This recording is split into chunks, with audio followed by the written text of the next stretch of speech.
In this video, I want to give you an overview of the critical analysis assignment and explain to you the resources you have in the handouts that were posted on learning materials. The first sheet that you would want to look at would be the critical analysis assignment, and that explains in detail what you need to do. When I first made this sheet, my wife looked it over, did a little proofreading, and she wrote the following note to me. She said, "This looks just fine as it is, but to me it demonstrates your true desire to see your students succeed. I wish I had a professor like you who clearly has gone out of his way to make it as clear as possible." I like the, quote, "take a break, sleep" insertions. It makes it, I don't know, more personal. It is. I take this very personally. I want you to succeed. This is a challenging assignment because you may have noticed in these videos that I'm touching my face. We're not supposed to be doing that, I know, but talking to a computer makes me edgy, and they found that touching your face is a bit of a nervous response. But I've washed my hands. I hope you're doing the same. Stay safe. But the critical analysis assignment is a very challenging assignment. It is 125 points. And it's the same as the critical response, which to me is much more lightweight than this. But there are myriad jobs that you have to do in this, but it will force you to look very carefully at some pieces. And I make it plain here. If you read this sheet, you want to look in the textbook, which explains the concept of the critical analysis. And then I have directions in order. Please read and annotate why you can't stop checking your phone. And I have the page numbers for that. You will also read the essay, "Does Social Media Addiction Really Exist?" There are the pages. I've done a similar sheet when I had live classes where I put page numbers for the essays we were doing at that time. And a number of people would wander up after class and ask me, "Where do you find these selections?" I'm trying to make it as plain as I can. Your subject for this paper is this first article. The second article you will just use once, perhaps. That's all you need to use it for. It's just once. We'll get to the details later. But you need to read both of them. The main emphasis, of course, will be why you can't stop checking your phone. And I go through the pre-writing, and there are forms you'll be doing for the pre-writing. And I'm going to get that in just a moment. You draft it, and then you revise it. And I've given you lots of good ideas here to tell you exactly what you need to do. And it looks like this handout's a little bit strange, so I'm going to fix it before I post it. But go ahead and it's not strange. I see what it is now. Something just looped. But all that will help you out. Now, I wanted to point out this other resource. It is the sample critical analysis essay. Ignore the one that's in the book. This one is better. And it incorporates an element that the powers that be have forced us to include, a little bit of research, we'll call it. And so the one in the book doesn't have everything that you need, but this one is a good sample of the kind of thing that you need to do. Another document that's a resource. I want to point this out. This shows you how to structure the essay. More about that later. But for now, this will help you. What I've done is gone through, and you have resources. You don't need to say, "I don't understand." The inference form, which I'm going to show in a moment, there is a sample in the book. Look at it. The inference form and the evidence evaluation form, not only are samples, but as you go through and see what is written there, it's kind of snazzy. It's written like handwriting in the textbook, just like you need to do. I would actually print these. I think that would be smart. You try and print them. I know some of you have a lack of resources, but at least write down the answers so that they're handy. Actually do them. This is like with the critical analysis. It forces you to actually look at the text. The pre-writing, the first step in pre-writing is understanding the essay, why you can't stop checking your phone, and then to pull out the information you need to use. And those forms, they're not perfect just like anything, but they're pretty darn useful. Please use them. But you go through and you do those two forms, and then you will be doing the essay. And I actually give you a model here. We're in paragraph 1, 2, 3, 4, etc.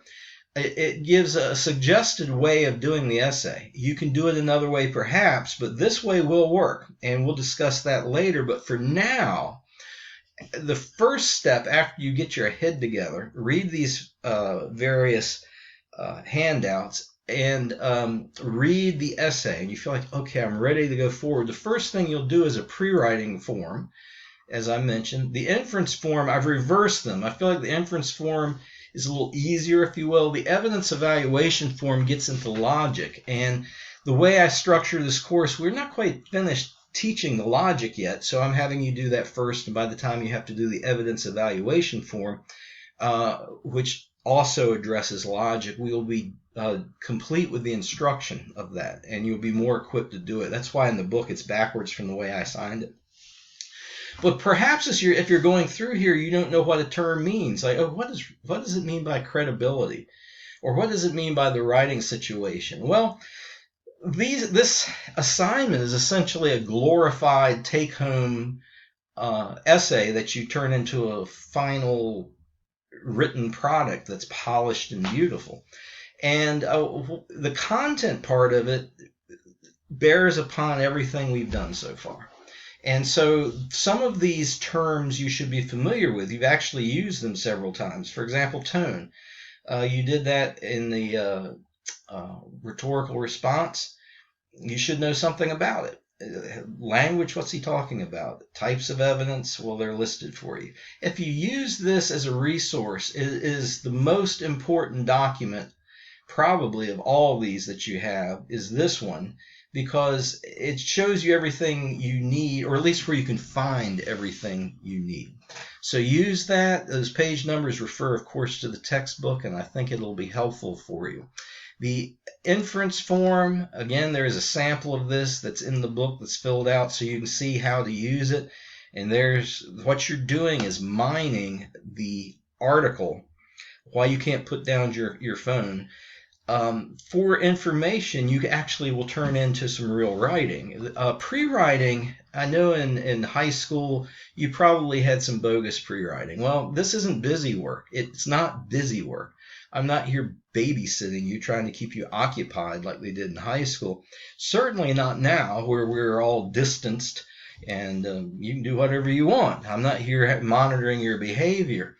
Good writers pre-write, and this actually gives some structure to it, because it might be a little bit more stressful for you. Okay, I'm supposed to pre-write. What am I looking for? Well, these questions will give you some guidance. What do you need to pull out of this article? Or what do you need to infer about this article to give you what you need to actually write the paper? And again, even though the book has it reversed, we will do the inference form first. And there's a video later on where I'll discuss possible answers, what wrong answers might be, and give away some answers. But you want to do this before the video.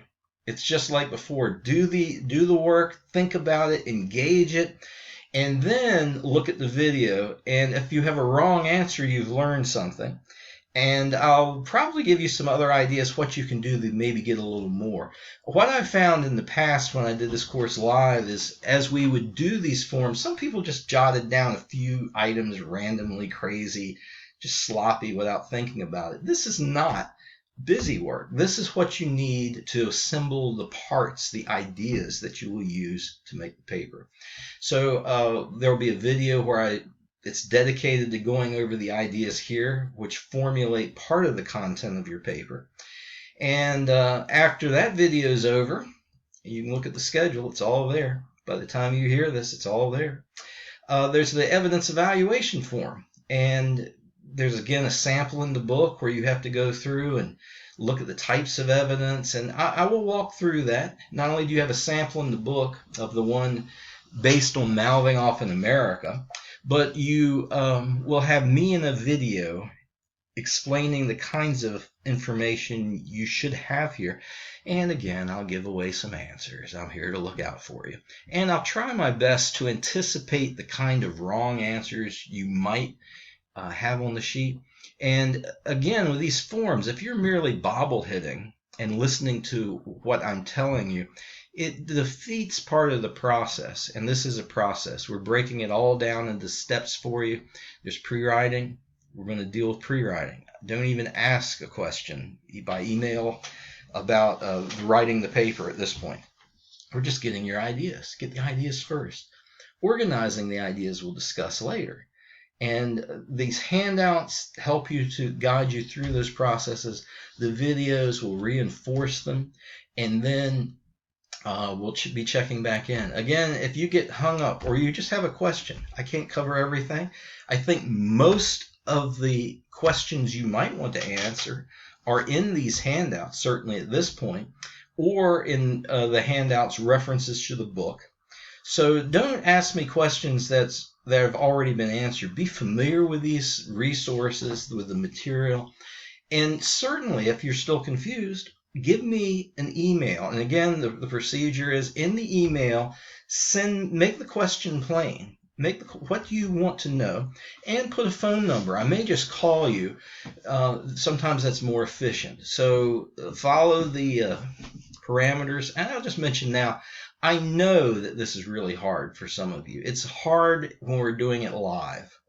And for many of you, all of you didn't sign up for a distance learning course, and you're intimidated by it. I can understand that, but do what you need to. Do what you can. You get stuck, email me. I'll try and get you unstuck. But again, many of the answers, many of the resources are in front of you with these sheets. So look at them, be familiar with them, read them over, understand them, and go forward. So the next video, we'll get into some other matters relating to this. I hope you're well. I hope you're whole. Keep pressing on, and we'll talk to you next time.